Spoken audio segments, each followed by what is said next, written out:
Assalomu alaykum, hurmatli prezident. Ismim Maqsad. O'simliklar karantini va himoyasi agentligi markaziy ekspert shtabi Buyuk Britaniya, Daniya, Norvegiya davlatlariga biriktirilgan xodim bo'laman. Kuni kecha London shahridan keldik. O'zbekiston madaniyati va oziq-ovqat festivali doirasida O'zbekiston mahsulotlari yarmarkasini o'tkazib keldik. Yarmarkaga olib borgan 2 tonna mahsulotimizni barchasi birinchi kundayoq sotilib ketdi.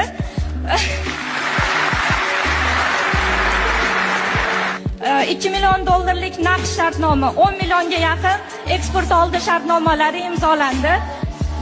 Men o'zim uchun so'ramayman, eksportyorlarimiz uchun, hamkasblarim uchun so'rayman.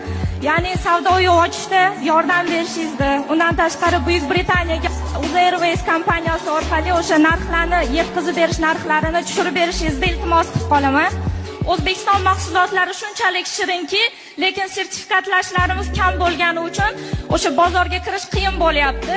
Shu sertifikatlash vakillarini O'zbekistonga olib kelsakda va O'rta Osiyo hammasi bizga kelib sertifikatlashdan o'tib ketsin. Biz hozir qiynalayotgan masalalarni ko'tardingiz. Siz takliflaringizni albatta inobatga olamiz. Rahmat sizga.